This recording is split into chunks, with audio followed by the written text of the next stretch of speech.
Thank you again for joining us at the 2024 Sloan Sports Analytics Conference, Competitive Advantage Talks presented by GameChanger. My name is Sharon, and I'm a first-year MBA student. I'm so excited to introduce our next presentation, Elevating Young Athletes at Scale. Please join me in welcoming our speaker, Sarah Schell, who is the Senior Director of Data and Analytics at GameChanger.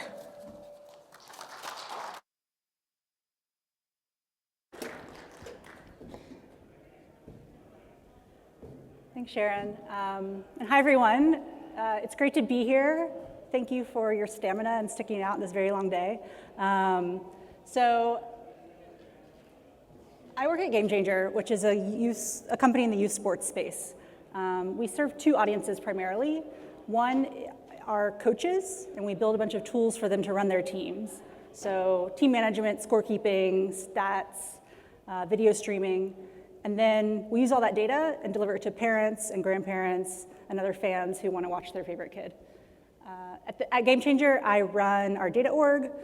So we're fundamentally a SaaS company. I help everyone at the company make better decisions with data. But my teams also play a role in analyzing and understanding the massive amounts of sports stats data that we collect. And so that's actually what I'm going to talk about today. How many people here played sports growing up?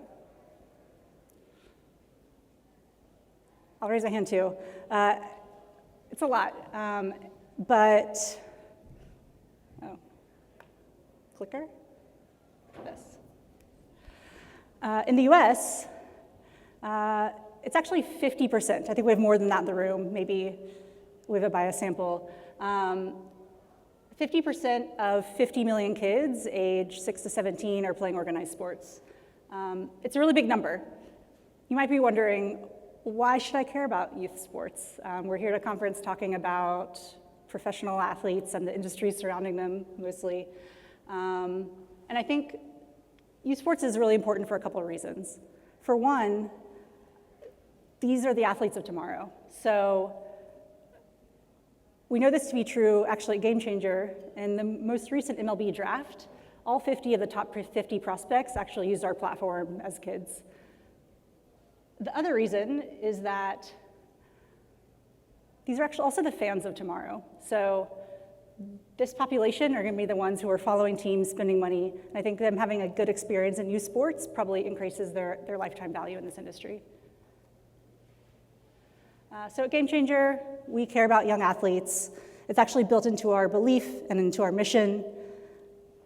Youth sports changes lives on and off the field, which is essentially another way of saying we believe in the power of sports.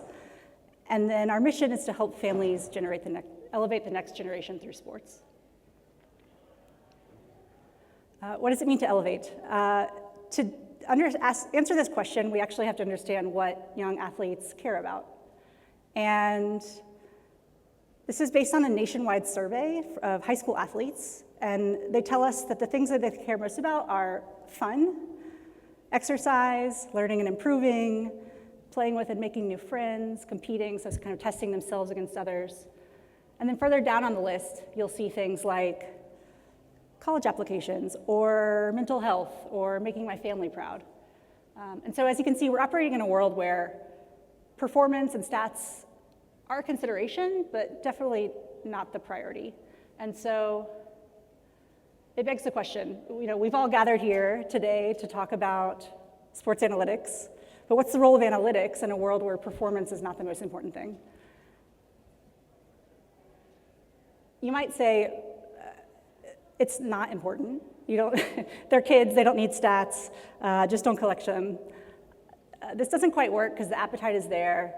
Kids want to get better, coaches want to help them do that, and stats are one way to sort of show that growth.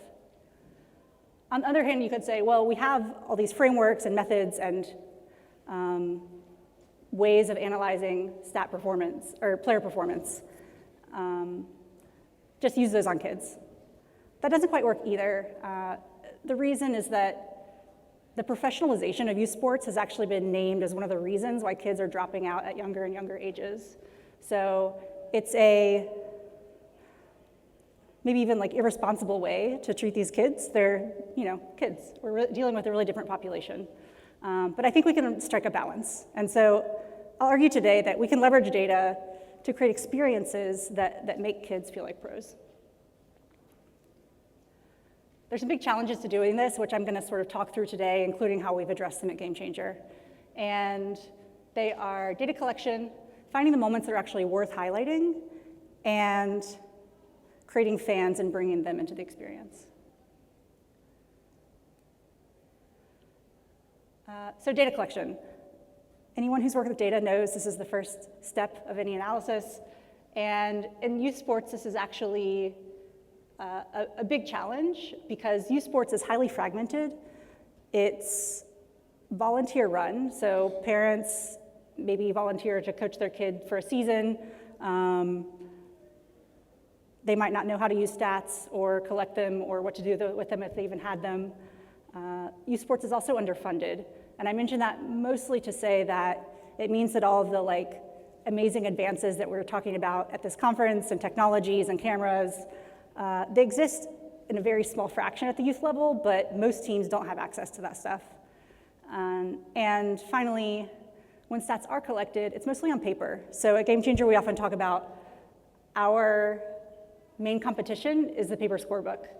That was true, I think, when the company was started, and is probably still true today. And so to solve this, we have built a suite of tools to make data collection easy for people at the court or on the field. And we give all this away for free. So this is like skimming over a lot of really amazing product and engineering and design work, but all this is essentially to say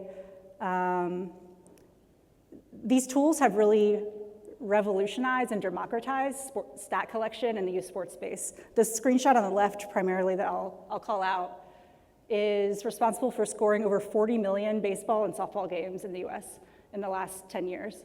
So in the last few years, we've added more ways to do this. We've added basketball scorekeeping, we've added video streaming with cameras, computer vision enriched streams, and all of this with the goal of making it really easy for anyone with a phone to go get data on their kid's game. So we have some data. The next challenge is finding the moments that are actually worth highlighting. There's a lot of skill variability in youth sports, which is another way of saying a lot of kids aren't very good. And that's okay, we sort of already established that's not the point. But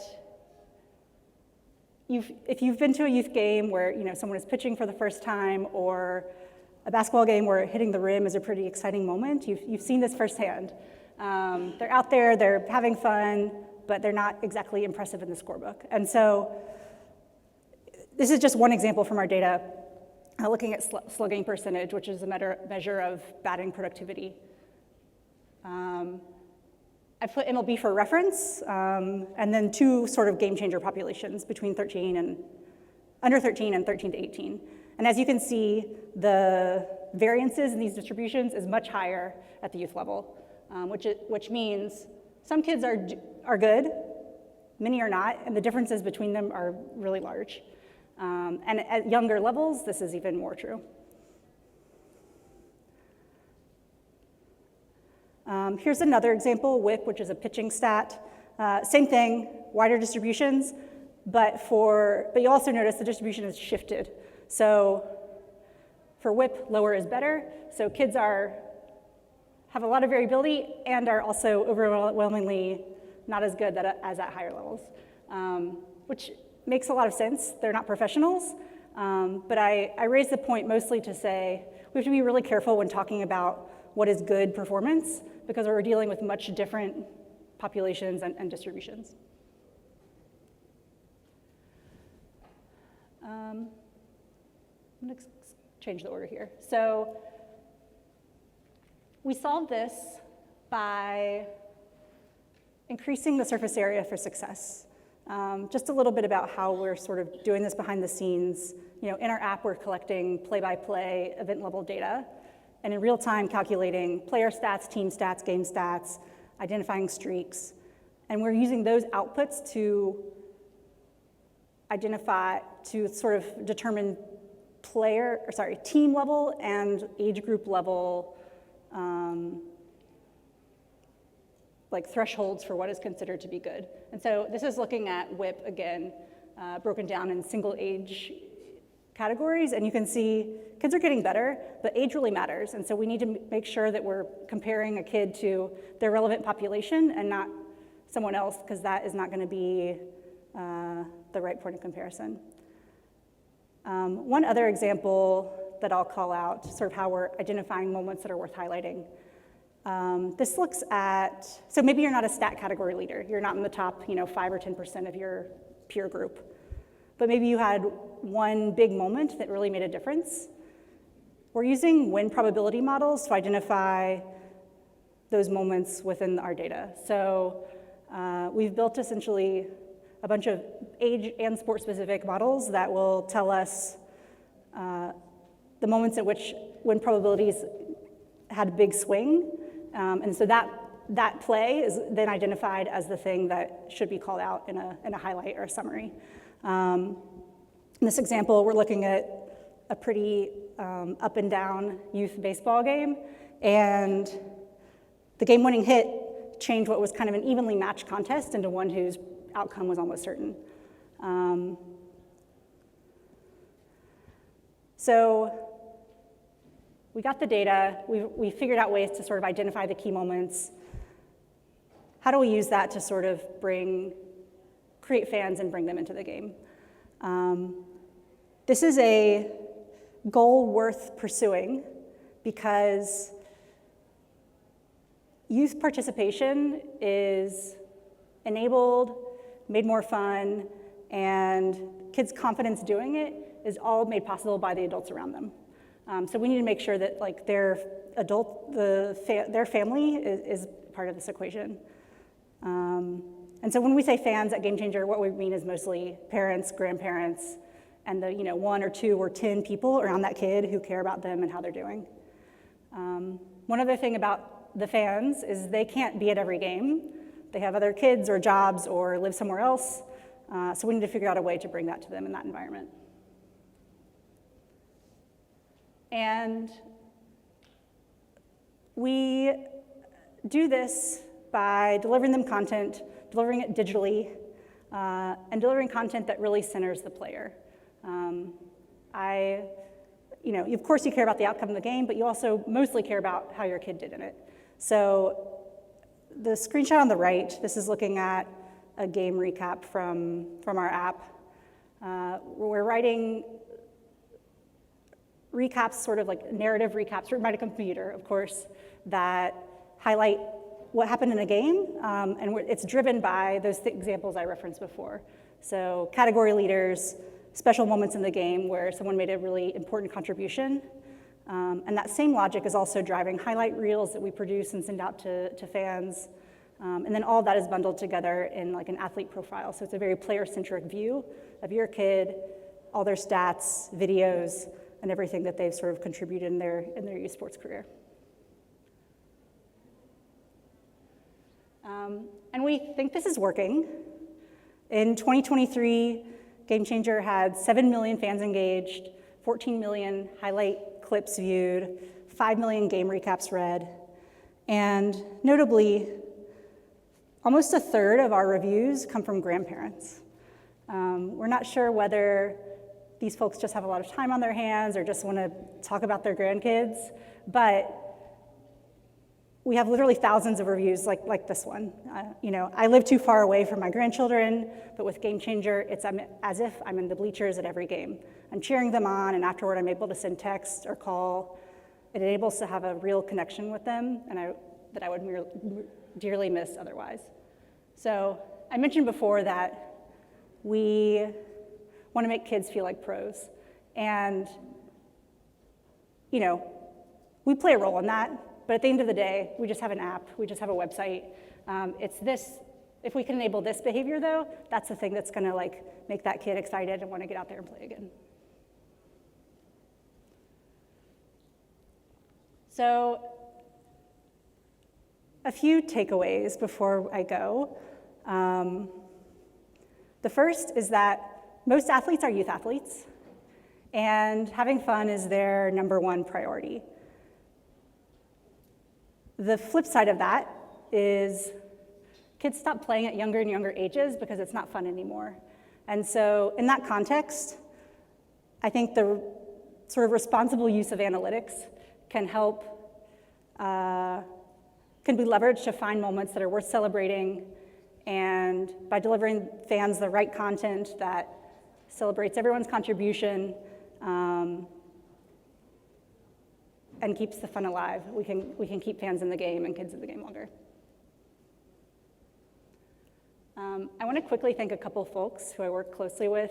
John Templin, who's our principal content engineer, and Nicholas Orsini, who's our data analyst in our Diamond Sports group, who's also here.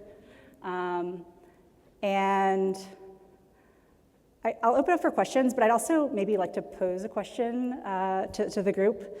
As I was putting this presentation together, the thing that I was pondering was, what's the role of analytics in settings where performance is not the most important thing? So we have an approach here, but I would love to hear from you all.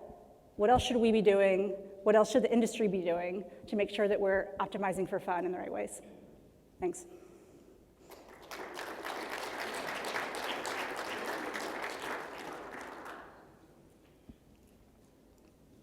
Oh, thanks. Great presentation, Sarah. Wanted to ask a question wanted to answer the question you just posed.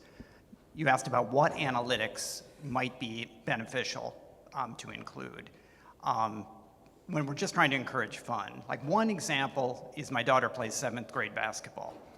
The shot distribution on her team is just ridiculous. There's just 2 players who take all the shots and a bunch of other girls who watch those other girls take shots. So things like how many field goal attempts were assisted by this team, and also how many of those field goals that were made by certain girls. Like, just stats to encourage teamwork. Those kind of things I think would be really beneficial to the platform. Yeah, I really like that idea.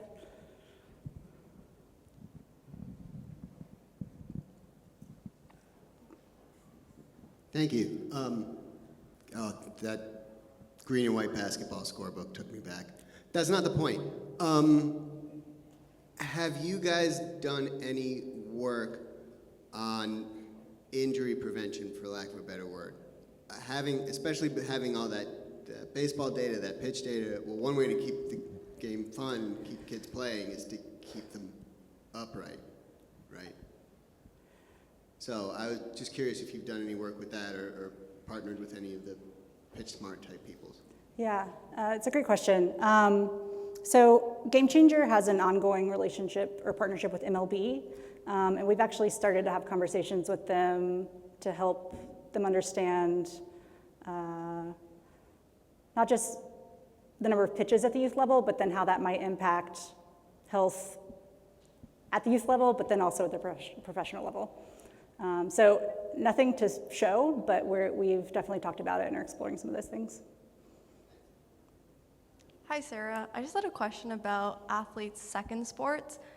We often see a lot of athletes when they're younger play one sport, like maybe gymnastics or swimming, but there are a lot of sports that a lot of athletes find later on in life, like rowing, for example.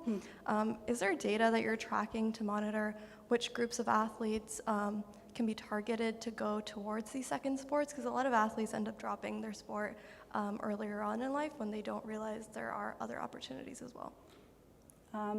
Yeah, I think, on our own platform, our data is biased by who uses our product. So I definitely cannot speak for what rowing looks like in America. We have no rowing users, to my knowledge. But I think it's a really interesting question. I mean, I think the data shows that kids are actually specializing earlier and earlier. So the sort of multi-sport athlete is maybe a thing of the past because you're expected to be all in on one thing from a young age. But I really like what you're thinking. Yeah, it's a great example. Rowing is not a thing that a lot of 8-year-olds are doing.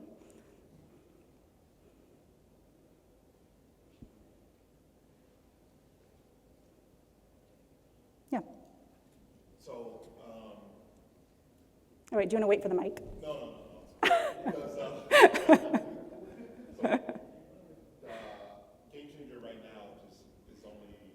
only sport that you can use with it is baseball, correct? We have baseball, softball, basketball. We actually have scorekeeping in several sports, but it's the most detailed in those. So I'm big into football, especially youth football. I know the American Youth Football League, they make minimums, which allows every kid on the team to at least get their, let's say, their minimum plays, or every player has to have a 10-play minimum. So it allows every kid to play. It doesn't, leave a coach cannot leave a kid on the bench, which goes back to that number one priority of fun. But even still, just meeting those minimums, sometimes coaches just give them their 10 plays and then they're stuck on the bench after that. Is there any way that GameChanger can implement, I don't know, a program where these kids can have an opportunity to, even if they don't get that minimum, or if they, once they do get that minimum, but is there any recommendations that they can offer youth coaches as far as like new drills, new training regimens to kind of keep kids engaged so that they don't fall out of that sport and they're still having fun, Yeah. even though they might not be, what's the term used? Not to say that the kid sucks or anything, but I didn't say that. no, not that too, but Yeah. those kids who are a little bit more inexperienced or newer to a sport, For sure.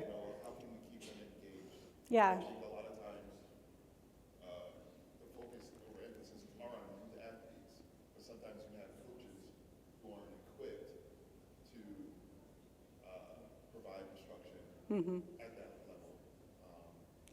Yeah, so and you're right, the data actually show that one of the main contributors to a kid's sense of fun is playing time. And so like one of the recommendations in that world is like actually like down level your kid. Like don't put in the most elite league or the most elite team if they're gonna sit on the bench. Like put them on a team where they're gonna play, because that's what it's all about. Yeah, so maybe there's something we could do more around making playing time known to coaches in a way that's more obvious in the product. Yeah, it's a good idea.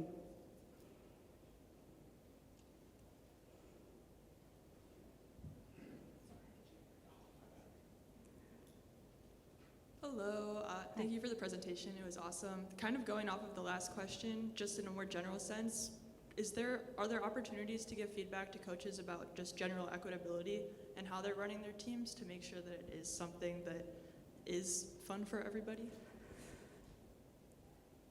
Yes, I mean, we have the data to do that in most cases. So yeah, it's definitely a good idea.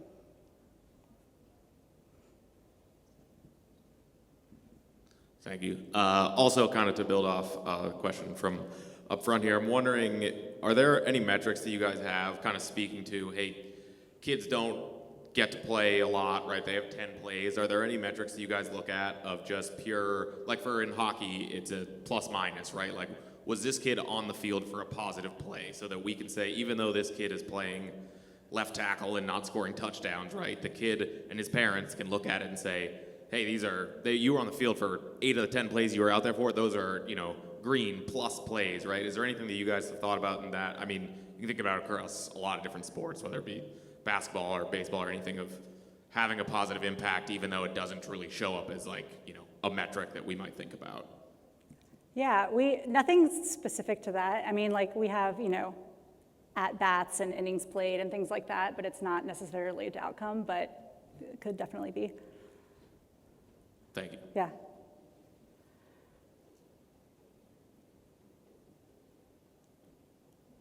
All right. Any other final questions, anyone? If not, let's give Sarah another round of applause.